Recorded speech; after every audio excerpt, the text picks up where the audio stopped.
Unlike many parts of Europe, sodomy in England was relatively tolerated as a vice until the end of the 17th century, provided that the sodomite fulfilled societal expectations of marriage and procreation. The poet John Wilmot, Earl of Rochester, epitomized this libertine spirit, openly celebrating his love for boys in his works. However, the publication of his play Sodom, or the Quintessence of Debauchery in 1684 drew the ire of authorities, signaling a shift toward stricter controls over sodomy.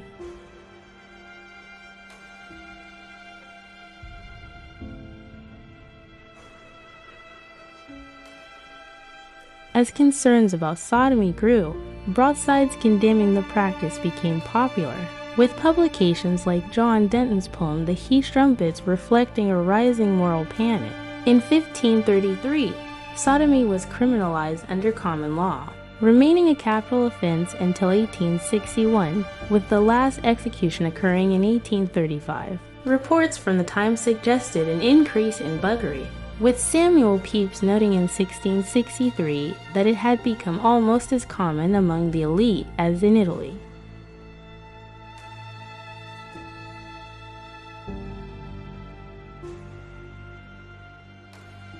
Shared sleeping arrangements were common, particularly among traveling men and apprentices, creating opportunities for abuse. The case of Meredith Davy in Somerset exemplified this, as he was accused of sexually abusing his 12-year-old apprentice. Most young victims lacked the means or courage to seek justice, often relying on adult witnesses to bring cases to court.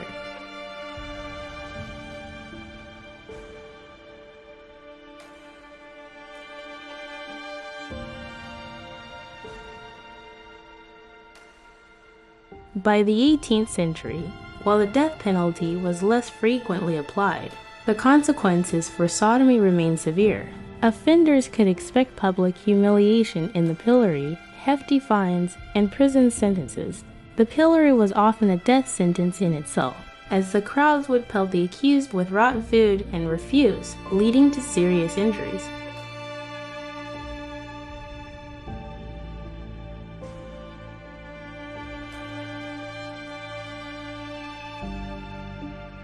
The societal response to sodomy was brutal.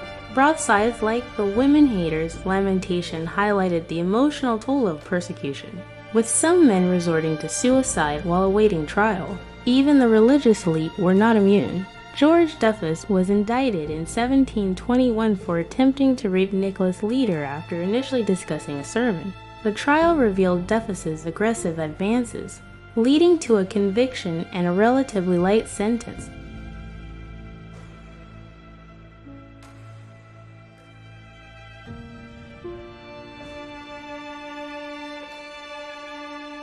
Young apprentices often found themselves vulnerable to predatory older men. In 1735, Henry Wolfe lured John Holloway with drinks and gifts before attempting sexual acts in secluded areas. Similarly, in 1802, the vicar George Donisthorpe exploited James Reeder, offering him money and liquor before engaging in sexual acts. These encounters sometimes provided the youths with benefits, complicating the narrative of victimhood.